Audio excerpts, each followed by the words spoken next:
This topic has been suggested to us multiple times, so I'm guessing by the amount of folks here that it's probably an interesting topic. So tonight our topic is wine, women, hormones, and facial health. We will go ahead and get started. There's a lot of things to talk about. We tried to think of the most frequently asked questions and cover those. So, and I told him earlier there was a lot of conversation about continence too, you know, whether it was stress or urge, so we will cover that today. But I am going to introduce to you Dr. Carlton Page. I've known him a long time. I knew him before he was a doctor. The thing that has really just captured my interest consistently about him is, well, we have a name for it at home. We call him Big Brain. We call him Big Brain. But you know, we appreciate that his curiosity and his desire to always learn and to learn the best and the most advanced, and that's really the genesis of Medical Transformation Centers. We really want to offer to the folks that want to work with us, because it is a partnership. I mean, we have to work together. It's not just here, do this, and poof, you're well. But we are always on the search, on the lookout for the most advanced, the most evidence-based, but that is actually going to work and really give people the results that they're looking for. So I'm going to stop talking. I'm going to let him share, and we'll do a little bit of a tag team just because we find that it works well when we do that. So Dr. Carl Page.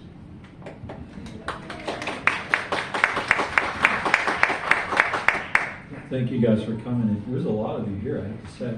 You know, I had talked last weekend to a group of about 200 doctors and gave some, presentation here. But I'm not sure if it was more intimidating to talk to 200 doctors or 40 ladies. So that's a whole lot. And I really appreciate you guys coming out to participate in this. So, Terry's kind of gave you the general outline. You have your handout there to give you an idea of what we're going to talk about. But, I guess looking at the list is let's just say, what's more important, wine or hormones? Who would vote wine? Okay, who would vote hormones? That's right. So it's kind of close. Now I've not had any wine tonight because I might say something silly or inappropriate in front of a group of 40 or 50 ladies, so I chose not to do that. But hormones. So let's start with that. So hormones are simple for guys in some way. We make testosterone at puberty. We make more of it as we get a little further in puberty. It's sort of a flat line if you want to think of it as a graph, and then as we get older, maybe we don't make as much in some cases, especially if we're not as healthy or have medical issues or weight issues, things like that. And sometimes we supplement. About the only complication of it is if we turn it into estrogen, which is the ladies' hormone. And so we have to manage that. But from a concept, it's pretty simple for guys. Either make it or you don't. If you can't make it, sometimes we can trigger you to make it.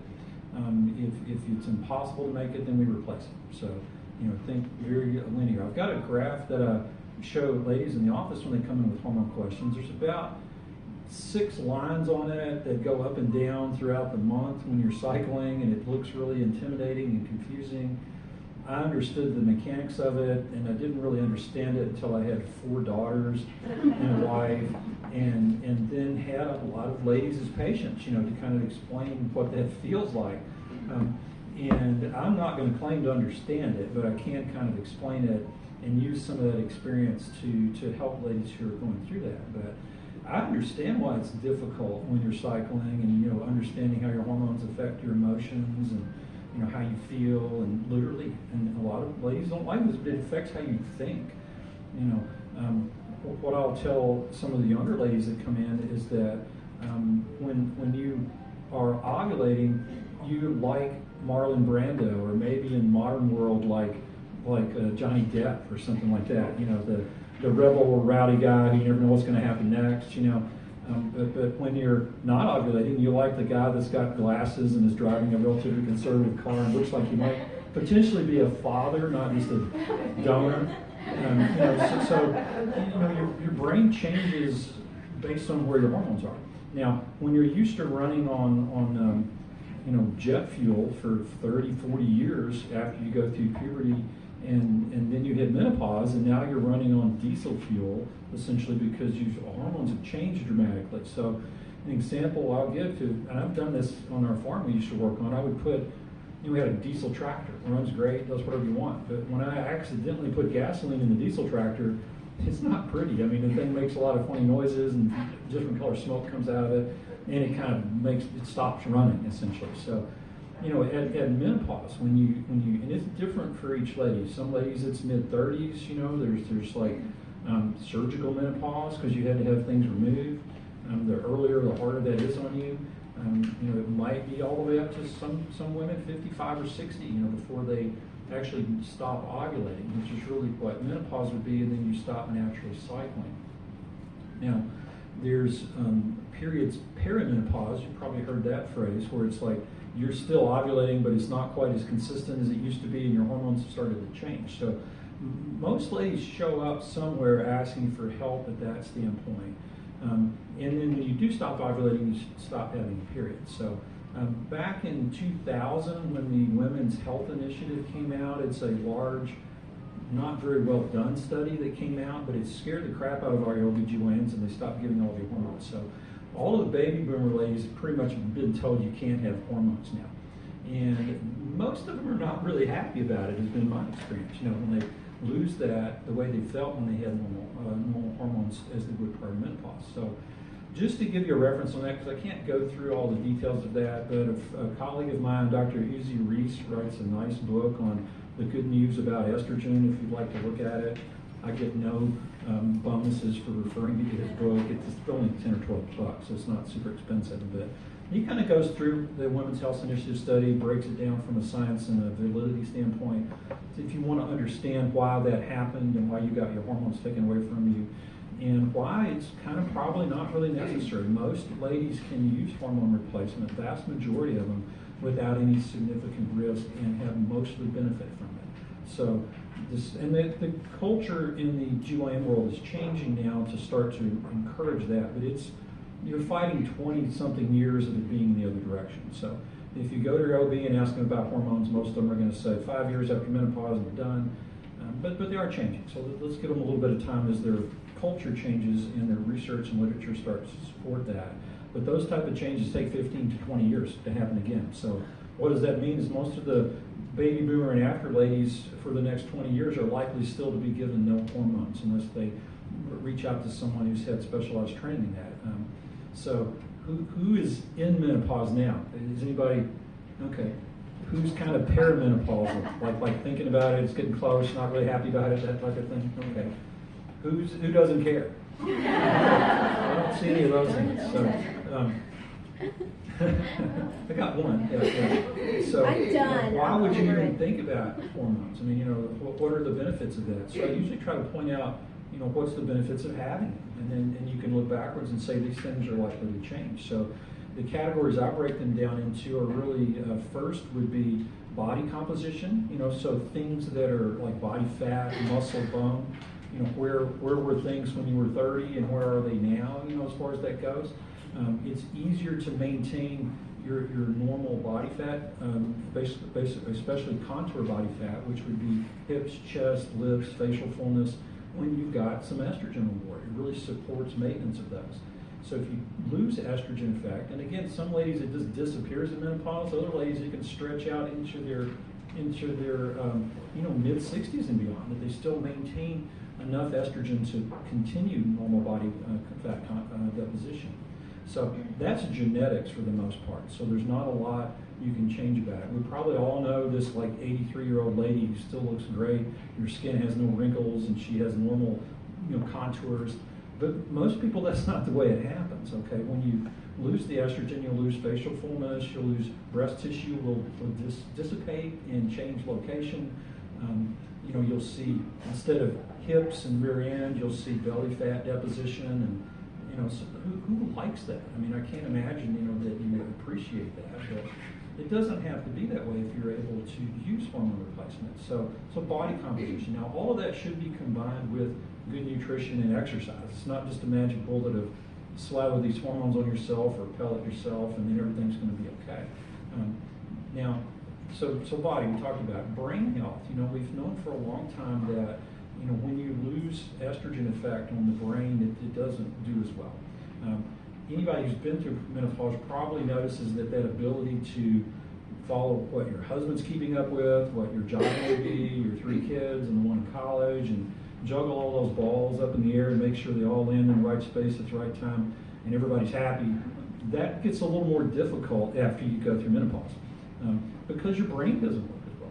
And it literally will shrink a little bit as you age, So, maintaining cognitive ability and multitasking ability is part of what you can benefit from with appropriate hormone replacement after menopause.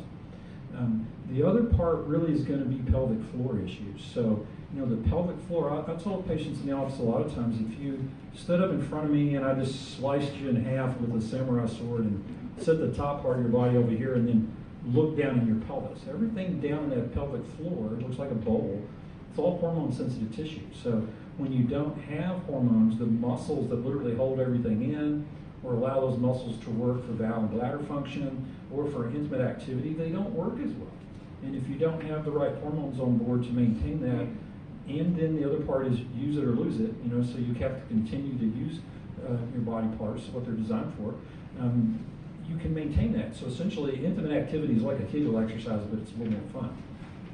So that's what we're talking about. So I would think it would be more fun.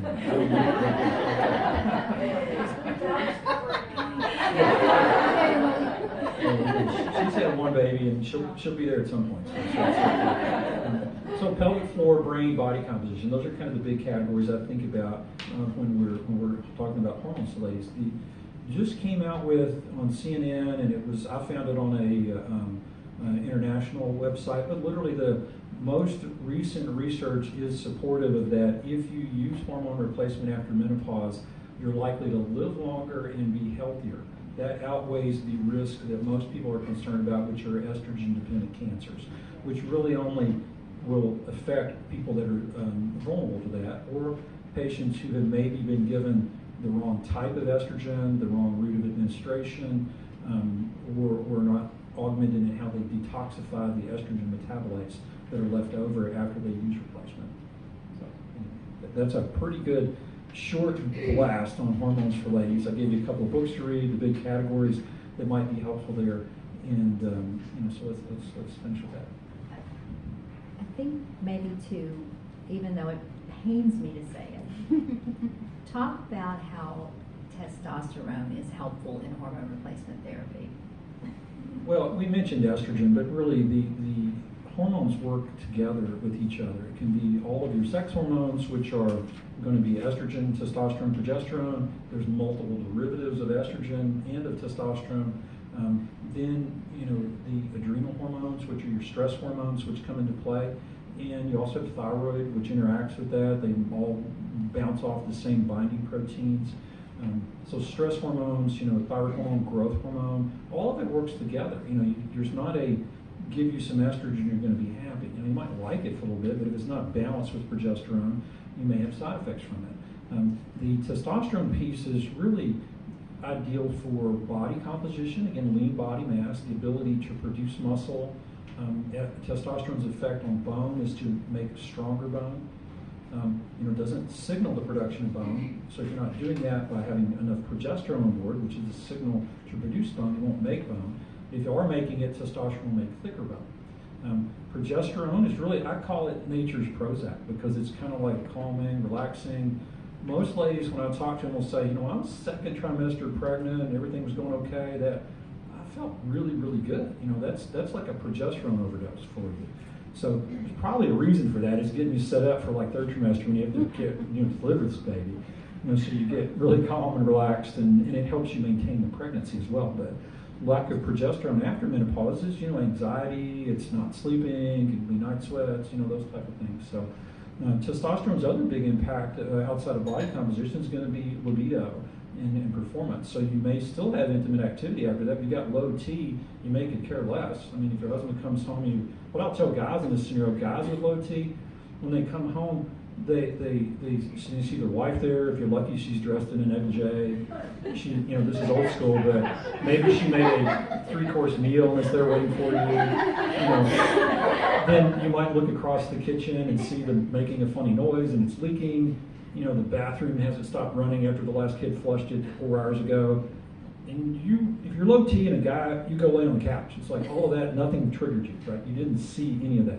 So, now libido and function for ladies is a little different. It's all about how you feel about yourself and confidence. So I would say that testosterone really gives you that confidence to have initiative. So if you're at work, it's going to make you stand up and say what you think, as opposed to be more passive and kind of hold on to it and not express your thoughts. So initiatives also libido. You see something, you want it, I'm going to go get it. So if you have low T, you're less likely to do that. The other part, again, we mentioned is initiative to go to the gym and slam the weights around and run the treadmill for a while. So higher T levels will make you more likely to move and lift and as best your ability. So. But the other piece too is cognitive function. Oh, sure. That's the one that pains me to say it. We kind of need that testosterone replacement as we go through menopause. It helps with brain fog. I don't understand it, and he can explain that, I'm sure. But well, it's the ability to juggle all those balls again. Yeah. You can't do it with low T. Yeah, that is the other piece. Now the conundrum is when you've got a whole lot of T, you focus on one ball and ignore everything else. Okay? So, and that's really guys. Right. And the other thing too, and you touched on this. A lot of times people do focus on just, I have to go get some estrogen or I have to go get some progesterone or that type of thing. And really, the way that we really like to look at this is as a symphony. Your endocrine system is a symphony. It all needs to be in balance. So we don't focus on, just what's your testosterone number for guys, right? Or what's your estrogen or what's your progesterone.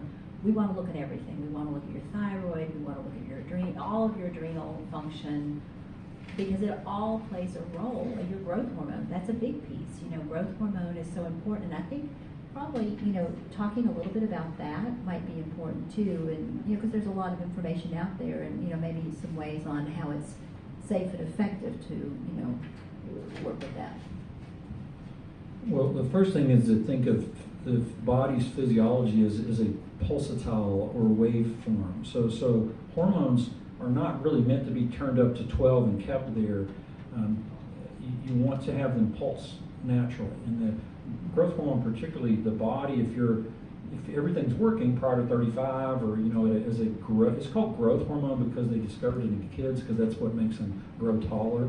As an adult, it really should be considered recovery hormone. So your ability to rebound after physical activity or physical stress or even emotional stress, all down at a cellular level, really is enhanced by augmenting growth hormone levels. So old school replacement of growth hormone is what we had really in the 60s and 70s and even into the 80s, and that it has some positive effects, but because it's non-pulsatile, meaning you just take it, you get a high level, and it diminishes over a bit of time, you don't receive the on and off switch, essentially, which the body likes that on all its hormones, is that stimulate, relax. Otherwise, you get desensitization of receptors. They withdraw and remove from the cell membrane, so you lose the effect of using growth hormone support. So the best way and the safest long-term way is to use what's called secretagogues. So these are a combination of peptides, small protein sequences or amino acid sequences that trigger your natural release of your own growth hormone. And they work quite well for that. They're very effective. They make you get a up and down waveform release and disappearing of the growth hormone. You don't need it 8 to 9 or 10 times a day like a growing teenager, but you a couple of times a day, 3 times a day, even once at bedtime, if we're just trying to maintain current body composition, can be really effective with those type of secretagogues is what they're called. So anyway, they've got fancy chemical names with numbers after them, but that nobody cares about that. But that's how they work. So talk to us a little bit about then factors that, environmental factors, nutrition, different sleep, etc., things that negatively impact our hormone levels or our endocrine system, other than just, time. Well, time's a big one with the growth hormone. So pretty much after 35, it's stopped doing what it used to do for you. And then what happens after 35? If you do nothing, everything's going to wear out a little faster. And then as you move further into the decades, everyone's seen that picture, most of you have, where they show the baby, and then they show the adolescent, and they show the mature adult, and then a little bit after that, they kind of lean over a little bit, and you get down to the old person who really is, bent over and can barely walk very far. So nobody wants to be in the second half of that graph, right? And the main thing that drives that is lack of growth hormone production. That is physiologic. I get a common question, it's like, well, isn't it natural? Well, sure, but 5,000 years ago, we didn't live much past 50, so it's kind of like, who cares? The lion's going to eat you, you're going to get some untreatable infectious disease and die by the time you're 50, so it didn't matter. But now, most people are living 70, 80, and if you take care of yourself, you can get into 90s and even in 3 digits, so the second half of your life, when you maybe have some knowledge and some experience and you've got some resources, your body's wearing out on you. So it really is more about quality of life during that period of time. Lifespan is important, but health span is even more important. And using augmentation of your natural growth hormone release after you're in your mid-30s is really when most people should start that. So it's much easier to keep you where you are than it is for you to come in here at 70 and say, I don't like this, can you reverse it? We can work on that, and but it just adds a degree of difficulty to it. Factors that affect hormones. Okay, all right. Really, the biggest ones are going to be lifestyle, diet, sleep. If you're going to release your own hormones naturally, having a big meal and 3 glasses of wine within an hour or so of bedtime is going to kill it. So you're just wearing yourself out faster when you do that. And it doesn't mean you can't go out every now and then and have a glass of wine, but if you're eating a lot of high sugar, high fat foods later in the afternoon, later in the evening, it's snacking after dinner, your brain says, well, I'm not ready to go to bed and make hormones. I'm still in the day. It thinks you're still supposed to be awake, so you stop producing them. And your trigger from your brain to signal that production turns off, and you just skipped a night of not making hormones naturally. It can affect ovulation, it can affect spermatogenesis if you're trying to achieve fertility, or it can definitely affect growth hormone release profoundly. So getting good day-night sleep cycles and circadian rhythms with being awake during the day, eating during the day, sleeping at night, avoiding food before you go to bed is a simple one that anybody can do. From an environmental standpoint, we live in a world of radio frequencies that weren't there 100 years ago, of plastics and artificial hormones and literally birth control pills in the water that either get filtered out or not. Our world is full of a lot of things that it used to not be full of. So if you pull up your phone and pull up all of the wireless networks next to you, and there's 20 of them, 30 of them sometimes, depending on where you live. We're not designed to function in that environment. 100 years ago, none of that was there. And we honestly really don't know what's happening regarding that. But it does impact your brain. And your brain's signal to produce hormones is impacted by those radio waves, by the plastics, by the sugar, the excess carbs that we tend to overeat. All of those things are impacted negatively by that, unfortunately. It doesn't appear to have brought an epidemic of good health to the community. So now, from a lifestyle standpoint for you, maybe you should be, there's a reason that, organic, grass-fed, non-GMO, not using lot-fed animals that are full of unhealthy fats. Also kind of, I'm not a super animal rights activist, but it would be nice. I don't mind eating animals, but I'd like them to be treated nice before I ate them. Anyway.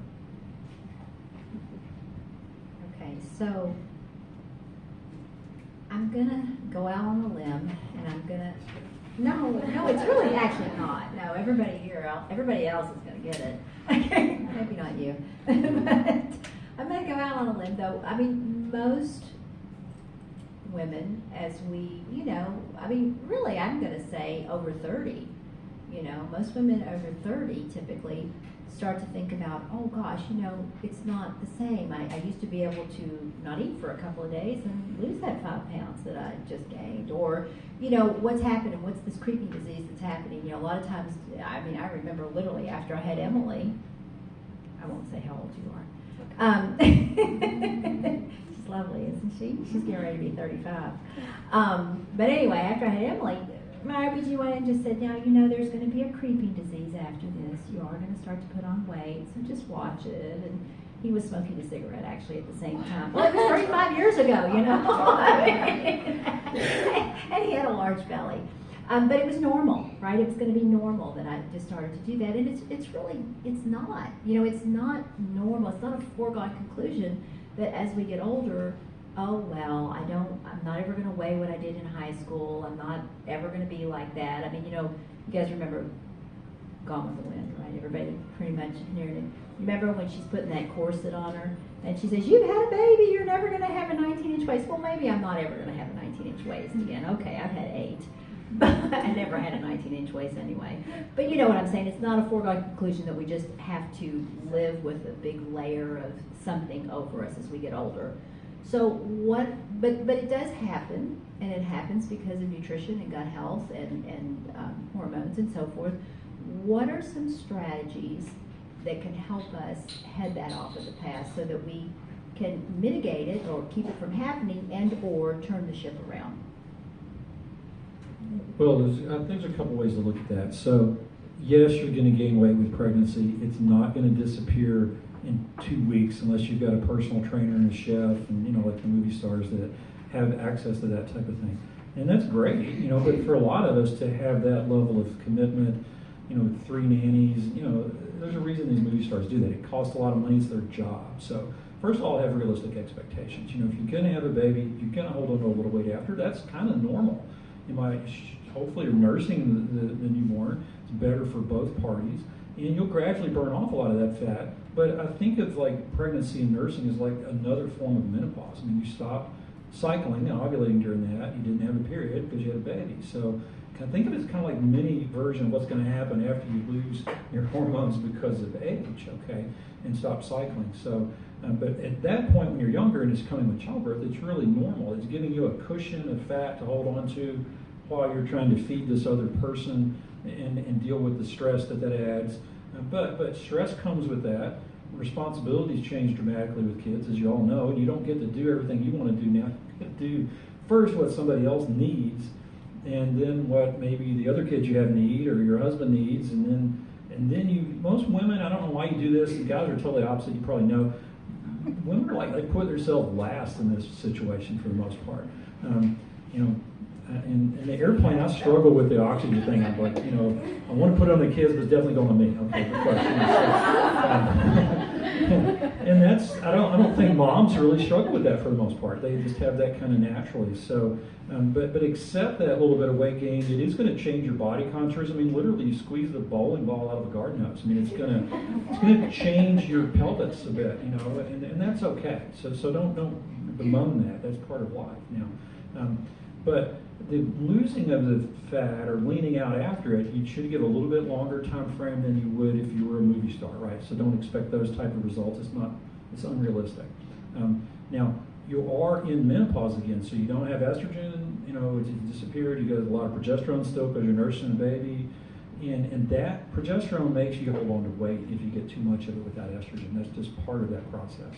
So, you know, have a reasonable time frame, accept that. You know, when you get back to cycling naturally, and nursing will help you both be healthy if you have kids or family that are dealing with that. So don't beat them up too much about that. Now, what goes on in your own head regarding that is hard to process. Okay, so tell me what you're talking about. I'm talking about, go past out there and okay. Look around you. I'm talking about pulling on the weight when you're in menopause. Well, it's the same thing. That's what I'm telling you. You don't have the I can count on estrogen. one hand, two hands, maybe the women here that are still pregnant and nursing. But it's like menopause was the point. So nursing, breastfeeding, you know, being pregnant, it's like menopause. You lost your estrogen. So, and after menopause, having that back will help you maintain those body contours and regain them if you've lost them.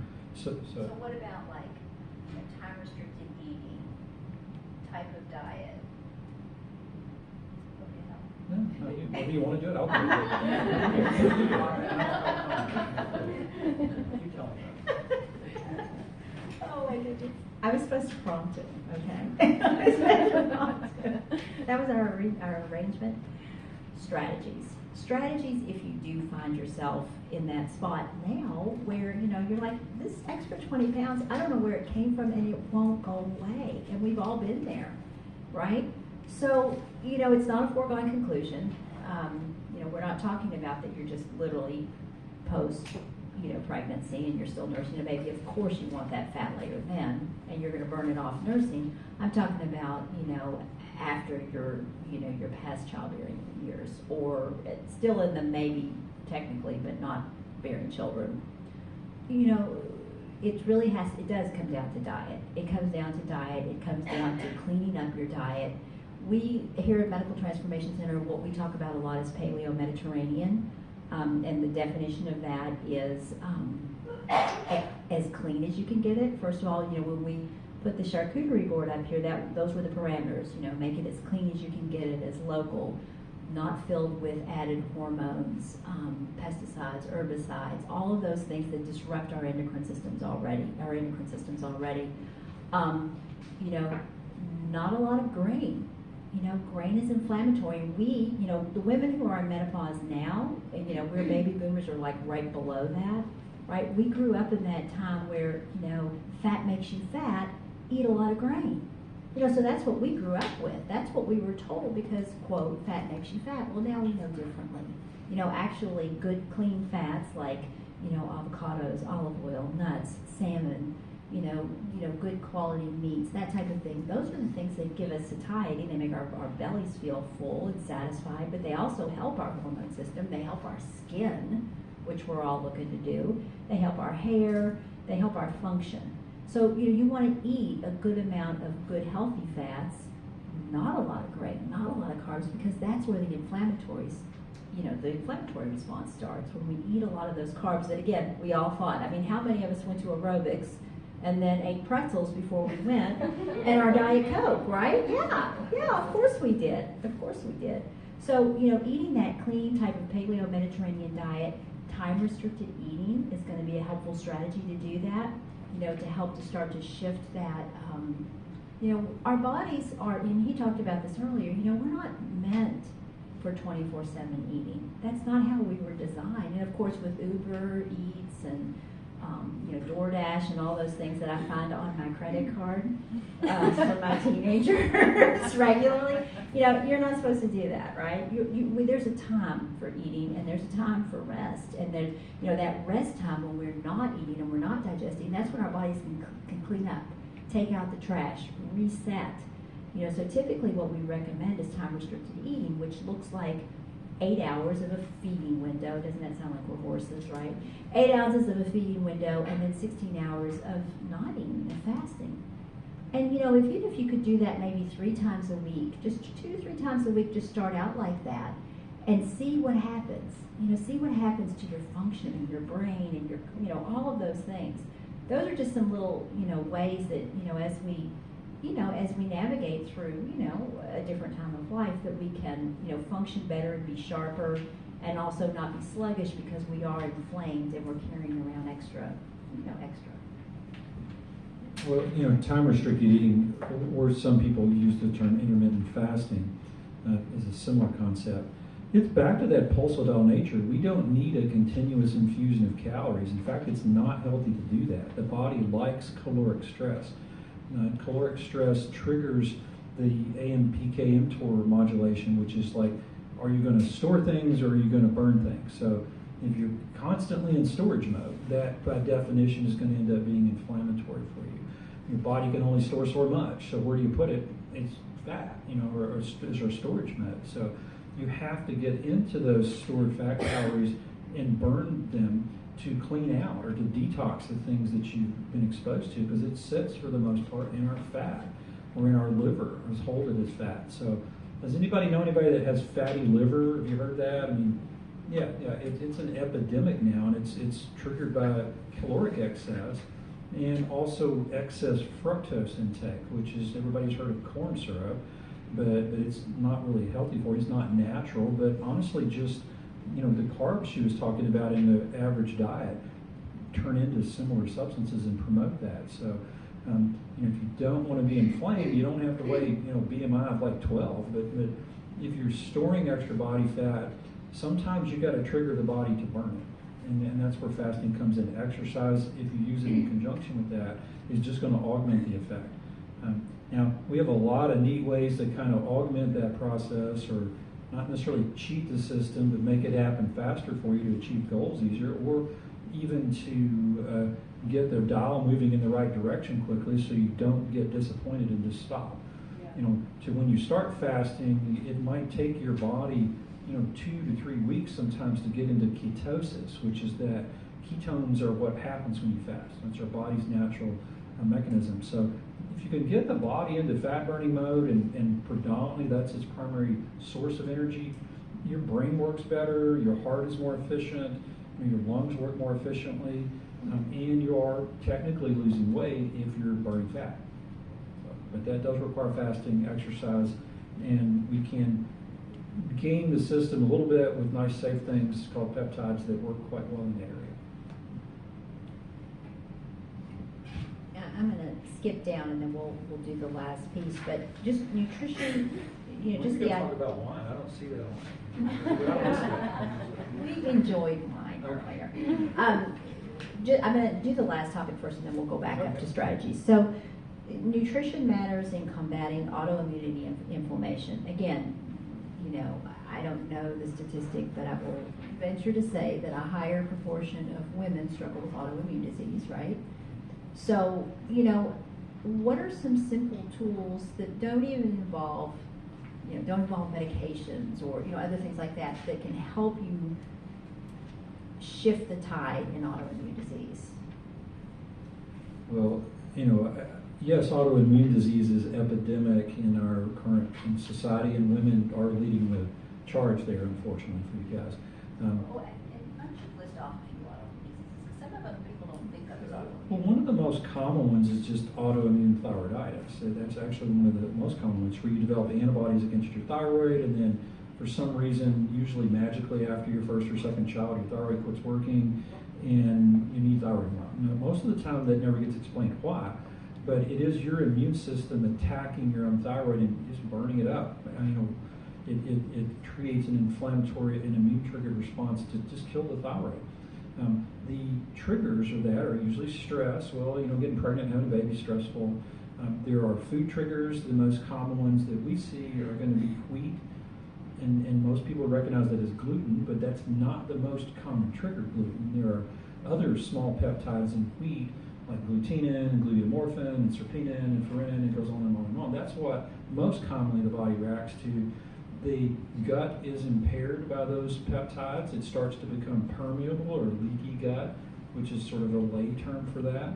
It is no longer able to filter things properly and let them out of the body, or keep things from coming into the body that don't belong to the body. And the immune system doesn't like that. And then it cross-reacts with our thyroid, thyroglobulin or thyroid peroxidase. Antibodies develop, and that kills your thyroid. So diet is huge as far as triggering autoimmunity. You may develop fatigue, no energy, your hair changes, your face gets kind of puffy, you're wondering why I'm not losing the weight after pregnancy, even though it's been 6 or 7 months and you're not nursing anymore sometimes. It's often an immune destruction of your thyroid that triggers that. So other ones that you might see that aren't directly related to pregnancy or delivery are going to be like lupus, rheumatoid arthritis, scleroderma, mixed connective tissue disorder, overlap syndrome, Sjogren's syndrome, and these are all autoimmune diseases. There's 200 and something of them right now.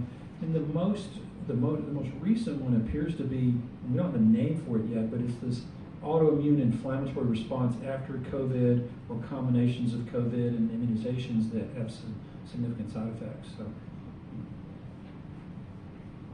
when you're set up for that with diet, inflammation, poor sleep, circadian rhythm disturbance, which is you're not sleeping regularly at night, and you stay awake at night, you don't you're not all the way awake during the day, that leaves you teed up for that type of thing to develop. So nothing else at the core of your diet, work towards healing your gut. Right. Now, just to cover it, some people can eat wheat and it doesn't bother them. If you're Northern European, that's about 60% of people, but there's 40% of people that it causes problems with. All right. So why don't you cover some strategies for well at home? Okay.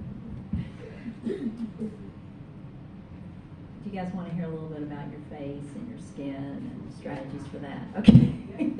All right. So talk about, I mean, and now these are going to be strategies. I mean, you know, overall we've talked about, I mean, you know, you're going to improve your skin health if you're eating a clean diet, if you are keeping your inflammation down, if you're getting enough sleep. Those are all going to be ways that are, you know, just, you can do them at home. You don't need anybody else to help you with that. You all can do it. What we're going to do now, and that actually it's the what? 1, 2, 3, 4. The fifth one down. Those are some just different little strategies that we have that do help with, you know, skin, facial health, that type of thing. So why don't you talk about some of those? Well, all of those things she mentioned are core foundational things: to eat right, to sleep, to exercise, you know, replete nutrition that you might be low on or inadequately intake. I'm just going to reemphasize fat. You have to have fat in your diet to make hormones while you're still making them on your own. And you still make them until you die. You just might not make estrogen, progesterone as much after menopause, but you're still making some of those. And the base molecule for production of your own sex hormones is cholesterol. You know, so you have to have cholesterol. Your body needs it so much that it has a mechanism to absorb it out of the gut and utilize it, and it has a enzyme pathway to make it if you don't eat enough of it. So if you don't have heart disease, fat's not bad for you. And even if you do have heart disease, fat's probably not the biggest player. It's inflammation. So now the other one is collagen. You know, getting enough collagen in our diet. Most people eat sirloins and not ribeyes. You know, so you got to have sinew. You got to have a little fat in that meat you're eating. You don't get collagen really out of a plant-based diet. Now, plants aren't bad for you, but you can only get the precursors to collagen out of that, the things that turn into collagen. So when you eat collagen, it doesn't miraculously go into your body and form collagen, but it gives you all of the complete nutritional foundation to make your own collagen. The other things that happen, we talked about with age, is that loss of growth hormone. So that is a recovery signal to those cells to produce collagen and to maintain cellular efficiency to be able to deposit that collagen properly. If you've lost a lot of collagen or elasticity, there are neat little peptides that we have that actually signal the deposition of elastic collagen and promote that. They can be utilized just to recover facial elasticity, or commonly they can be utilized to recover from any elective or non-elective surgical procedures you might have, to allow that collagen to deposit. Not like if anybody's had a C-section or the gallbladder removed or has seen this, you know, the collagen that looks really flat and it's clear and you can see the blood vessels through it, you know, and it's not stretchy. When you mess with it, it kind of folds and it doesn't stretch. Okay, you really don't want that. That's non-elastic collagen deposition. So by nutritionally supporting it with certain peptide support, you can augment preferentially deposition of elastic collagen. And that's what you want if you want to maintain you know, facial skin health. You don't want to have gravity's effect on collagen, which will tend to promote things getting closer to the center of the earth as opposed to staying up higher. So a simple way to think. Okay, all right, okay. So peptide therapies are one thing. You know, of course, nutrition, nutraceuticals, there are certain nutrients that, you know, vitamins A, C, and E, alpha-lipoic acid, those are good nutritional supplements that can help support collagen. There's also, I mean, some cool things. I mean, we have listed on here stimulation, which I want to talk about that. Well, those would come into play once you've lost some collagen or fullness. You know, a lot of the loss of that contour body fat, particularly in the face, is really, ladies don't like that. And, you know, if they lose weight a lot of times, they're not happy about how maybe the face looks sometimes, because they then have loss of volume there, which signals aging for most people. That's the way they perceive that, and it's accurate. You know, that's what happens if you don't maintain that facial volume. So you can extract through your bone marrow and concentrate out of your bone marrow your own stem cells and concentrate them by spinning them in a centrifuge. And they are mixed with something called PRP, or platelet-rich plasma. And you want to think of that as like PRP is fertilizer and stem cell is a seed. So, you know, you can put artificial things in your face and they can give you volume short term, fill in those gaps. You can use them sometimes for excess volume. You know, I think Kardashian kind of look, you know, with like that super fullness that's that, if it's done properly, may look okay, but it a lot of times gets overdone. But it goes away because it's not you, it's something artificial in there. But, depositing that combination of concentrated stem cells, of your own stem cells with platelet-rich plasma, puts that signal in a very localized area for you to reproduce your own collagen back in that area. So you can maintain facial fullness and correct loss of volume for sustained periods of time.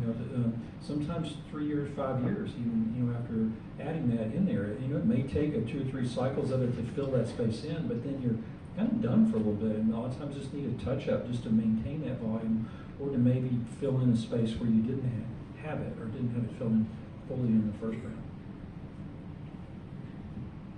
So we just started doing that in June, and I was the first one. So it was fun. It was cool. I mean, we take bone marrow out of your hip and spin it down and get stem cells out of that, and then inject it in the face. And it was cool because, again, a lot of people, we've talked a lot about toxins and toxicity levels and all of those other things in terms of optimal health. And earlier, before, when we were all just hanging out together, I said, a lot of people that work with us, as they start to feel better, right, they say, well, what are some of those things that I can do to, maybe, look a little bit better, right? And so for us, and there's no judgment, okay, I'm not saying it in a negative, but for us it would be incongruent to say, oh, we're going to put a biotoxin in your face, for example, right? It would just be incongruent for us to do that. So we have been looking for ways to be helpful in that arena of, how can we help people, work on fine lines and wrinkles and age spots and sunspots, we'll call them sunspots, and, collagen loss, right? And, having the regenerative procedure suite here now to be able to do that stem cell procedure on the face, that's super exciting. And then augmenting that with the peptide therapies, because that's a patent pending procedure, the stem cell procedure for the face, and then the peptide therapies that go with it. That's exciting. So we're really excited to be able to offer that now, and as a tool that's in alignment with the other things that we're talking about. So we already talked about hydration. We already talked about sleep in terms of that. I'm going to open it up. I mean, we are at 8 o'clock, which I told you it was 6:30 to 8. I'm happy to open it up for questions. If you need to go, do what you need to do. We're so glad you came tonight. Don't forget a glass. You want to take a glass with you, and a mirror. We have little mirrors over there too. They're over in a couple of different spots. But again, I'm happy to open it up for questions that anybody might have. Yeah, go ahead. The growth hormone, is that something, I'm going to train for an ultra-marathon. So is that something you can do to help with recovery as you get older? I'm 40 weeks. Well, you have to not be in a WADA-sanctioned event, which is World Anti-Doping Agency. So if you're not getting paid to win it, for the most part, they don't care. Right. So, and most of your high-end competitors do utilize peptide management to help recovery. CJC epimorelin is a base peptide for that. PPC 157 and thymosin beta 4 are all very specific collagen recovery peptides that augment your ability to heal after that extreme activity. Because it's not really normal to do an ultramarathon, and when I tell patients it's also not a health activity. You're not necessarily making yourself healthier, and you probably will scar and damage your heart and end up with muscle injuries. I'm not saying not to do it, but these guys that do it 40 a year, it's probably not the ideal fitness activity. But if you've got to do one, there's a lot of tools you can use, and CJC EPA will enhance your rebound. That how fast you'll recover. There's just basic nutritional things for that, like ketone esters that you can throw in to rebound that mitochondrial recovery that allows you to keep pushing it, even though you might have burned your reserves out, and enhance that recovery fraction. But there's most of the things we use in the peptide world have been pioneered in the extreme athletic world or the competition world that does not have WADA sanctioning to enhance performance.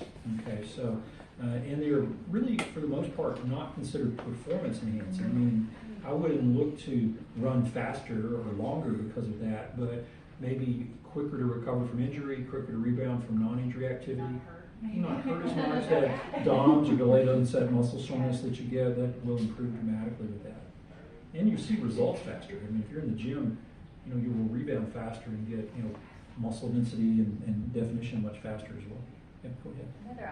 Another strategy would be IV infusion, right? Absolutely. Recovery, Yeah. Well, those are great prep activities because most people that do that end up dehydrating or nutritionally being, they can't eat enough and drink enough to recover fast enough. Okay, for that. You had a question there. Yes, I'm just curious to see what your thoughts would be on cryotherapy Mhm. for Yeah. infant. Her. Yeah. Cryo's great. You know, yeah, it's great. And You know, I feel like I do it for inflammation. yeah, that's what you would do it for. Yeah, that's what you would do that for. It's a nice tool that is very effective and really, for the most part, if done correctly, it's really a low risk tool. Yeah. You can freeze it too much, you know, but Well, it's kind of addicting. yeah, you feel better with it. Very Yeah. much so. But think of that as another environmental pulsatile stretch. You know, if you live at the beach and it's hot all the time, it's nice to get cold exposure. Your cells literally react to those challenges, and that enhances their recovery capacity to do So I things just like didn't that. know if it was me, if it truly is an effective way to handle There's inflammation. published data on its effectiveness. Yeah, it's not a bad thing to use. Absolutely. Who else? Anybody else have a question? Yeah, go ahead. What is your preferred method for testing your hormones? You know, I'm going to say that as I've gotten older, I've changed that. Okay, there's not a lot of validated literature on which one's the best way to do it. Right? And I will say that it's a little bit of an art to do that. I personally tend to look at where your hormones are initially on blood. If you've got them on your own and you're managing well, we'll usually deal with how to augment appropriate metabolism and detoxification of those hormones. If we end up replacing female hormones particularly, a lot of times I'll use dried urine testing while we're replacing the hormones to give me a better picture of how you get rid of them. Blood testing is not super useful for telling whether you have the right amount or not. Neither is urine and neither is saliva. You know, for most ladies, I've found that how you feel is a much better marker of that, because what you don't really know is what were your hormones when you were 23, right? So these levels on blood testing, urine, and saliva testing are not super useful to get you back to where you feel normal. So I kind of simplified either Marilyn Monroe, or you're like a competition athlete as a lady, right? No fat, all muscle, or lots of soft, jiggly fat, you know, in ladies put it, or areas that ladies put it. So those people on that end of the scale, they like a lot of estrogen. And if we don't give them enough estrogen, it doesn't matter what the blood test says, they're not going to be happy about it. And you know, if you're way over here on the super lean, quit ovulating, don't have a cycle side for most of your life, that's not healthy either, right? So, but they're not going to need nearly the estrogen the Marilyn Monroe physique would need to feel comfortable with that. Okay, so I use labs to tell me if we're not overdosing you, essentially. And they could be urine, saliva, blood, all can be utilized. It kind of comes down to what you get most comfortable with from a clinical standpoint. Yes, go ahead. You didn't talk a lot about mood. Mm-hmm. That's a dangerous area. Is that like low testosterone, or what causes that? It kind of depends. Is it anxiety? You know, is it depression? You know, what is the mood? You know, so like I said, you know, progesterone's kind of relax, chill out, you know, be calm. You know, testosterone, if you've got attention deficit and can't stay on task and focus, it might help that a little bit, right? So you know, from a mood standpoint or a cognitive and brain function standpoint, it might help that. Estrogen is really about confidence. You know, so if you don't feel good about yourself, then your confidence is low and you don't perform well. So that's really where estrogen comes into play. And those are sort of the underpinnings of mood disorders. You know, they become pathologic when they affect your quality of life, affect your relationships, affect your ability to work. So again, it's an interplay of all of those hormones. So I'll listen to ladies and find out where they are, what are their major complaints, what type of either pre-diagnostic symptoms they might have. You know, maybe you're not really depressed or have an anxiety disorder, but it's kind of leaning in that direction. And that there's questionnaires we can give you that make that very concrete. to get that information out of you if you have trouble expressing it.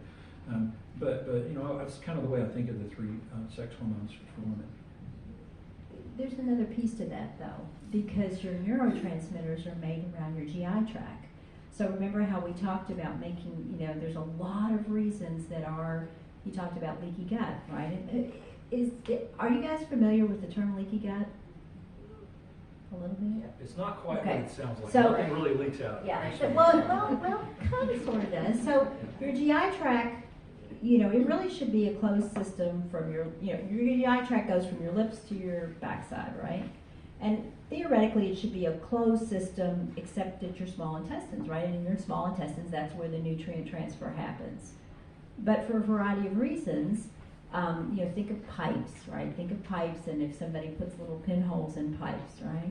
So that's how I like to think of leaky gut. For a variety of reasons, our GI tract can get those little leaks. Those little leaks when he was talking about it earlier, where then big proteins like gluten and dairy can leak out into the system, or toxins, or just things that don't belong out into the system as a whole. They really just belong in your GI tract. And so when that happens, you don't have gut integrity, you can't make your neurotransmitters, the things that control mood, right? You also, your immune system is located right around there, so you have trouble with your immune system. And two, because you have things leaking out into your system at large, like he was talking about earlier with specifically thyroid issues, then, your immune system does become confused and you start to turn on yourself. So that's another reason that your mood can be affected, is because your GI tract is leaky. So again, going back to like we were talking about foundationally, your nutrition is so important because, we can all get diagnosed with a Prozac deficiency when it's really that our gut's leaking, and we just need to start to make our own neurotransmitters again to modulate mood. No. You've heard me say that a lot. No, that's fine. I just wanted to, it's not like things are leaking out of your rear end. It's Out into the system. It's a cellular junction level Yeah. of impaired integrity. So anyway, yeah, that's good. Okay. Anybody else have a question? I do. Sure. I was wondering, to kind of go back to the health span versus lifespan, have you read or seen or heard any studies, I'm reading a book right now, I won't name it, but regarding NMN and NAD? Well, nicotinamide precursors as far as supporting energy production. Problem with most of those is they don't really get into the mitochondria in the cell. So you can swallow them, you can eat them, they don't go there. Now they may have an impact on your local microflora in your gut and enhance healthy, because really most organisms make energy in a very similar way. So, you may be enhancing that at a microbiome level almost when you think of those. But they don't, even when you infuse them IV, it doesn't mean they end up in that mitochondria like you want them to be. So, and that's not, there's very few that have been supported that actually do that. Now people can take them and feel better, and it doesn't say that. There's no, that they can't, improve or have energy improvement with it. And there may be cases that's a positive impact, but continuous use of nicotinamide precursors or, to support that may not achieve all the positive effects you want. It's like anything, too much of a good thing may achieve some negative effects. So, but they clearly, the things available on the market right now, for the most part, do not cross in there to do the beneficial things they're purported to do. Okay. I'm not saying they can't figure it out, or there's places you wouldn't use it, but I think it's way oversold for what the benefits of it are with the currently available things we have. Can you just speak for a second about nootropics? Somebody here asked me a question about nootropics last night in the middle of the night. So, does everybody know what a nootrope is? It's something to make your brain work better. So who wouldn't like that? I take them regularly. Okay, now some of them are more cellular support or membrane support. Other ones are in the peptide world to trigger BDNF and other things that are triggering molecules to heal the brain or make it function at a more optimum level. And some of them are really short-term things just to give you a boost. You could even think of like taking Ritalin as a short-term nootrope. It does improve your short-term putting round pegs and round holes and square pegs and square holes and, checking boxes, so that is nootropic to a sense. So it's a huge class of things you can use. Short-term stimulant ones like that, if you don't have attention deficit, have a lot of negatives in the long term. So they're really not ideal to use unless you have particular clinical diagnosis. The other one's about helping the brain at a cellular level produce energy, to uptake energy, to be able to perform the cellular level of function that the brain can have a lot of impact on your short-term performance. A common one I'll use is dihexa, that's what it's called. It's a derivative of what's called angiotensin 4. And it's a system in your body that may control blood pressure, may control several other things, but also controls brain recovery and brain healing. So improves short-term memory retention, improve recall from long-term memory. So who wouldn't want that? When you see that person from high school that you haven't seen for 20 years and they're like, hey, Carl, well, how's it going? And I'm like, you're Bobby, right? Who likes that? That's not any fun, And really to consolidate that memory into long term and be able to put it in your database to use as a reference for decision making and higher level cognitive function, that's just making you have a bigger hard drive essentially. So nootropics can take many forms. Some of them are just over the counter things you can use. Like most things like that, we usually like to pulse those, not just continuous use, again, because the body likes, you can overstimulate things and get some results you didn't want if you do that. Any studies been done with someone that has the propensity to have Alzheimer's disease and the things that you all are doing as far as how effective it's been in turning the tide for that individual? Most of the clinical studies in the big pharma world are going to be on things that are designed and function only to slow down the progression of Alzheimer's. So you don't have a lot of data or a lot of tools in the traditional world to promote recovery. There are things that can enhance, again, that word or that phrase BDNF, the brain driving neurotropic factor, pretty potent tools in that arena. Dihexa is one of those.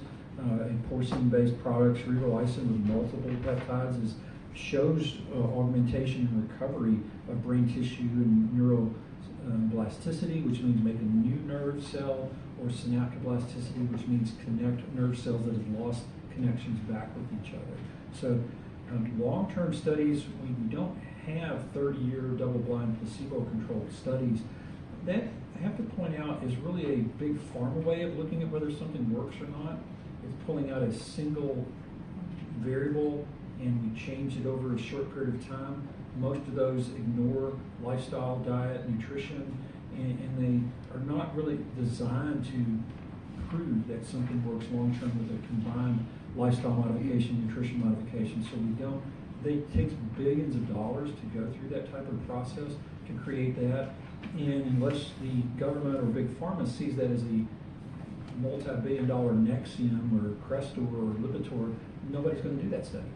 Okay, so you may be looking for something that you're not going to find. All right. Well, thank you guys for coming. I see some nodding eyes and some dipping, and so I'm going to let Terry finish up here. But I appreciate you guys coming. We appreciate you all coming. Do be sure, you can hang out for a bit if you want dinner. Remember, this is, we worked hard to make sure it was clean and good, so feel free to help yourself. Get a glass, get a mirror. We've got some little handouts there. If you do want some wine, there are little QR codes if you want information specifically on the wines that we were enjoying tonight. So we appreciate you all. Thanks for coming, and you can catch any of us privately if you have other questions. Thank you.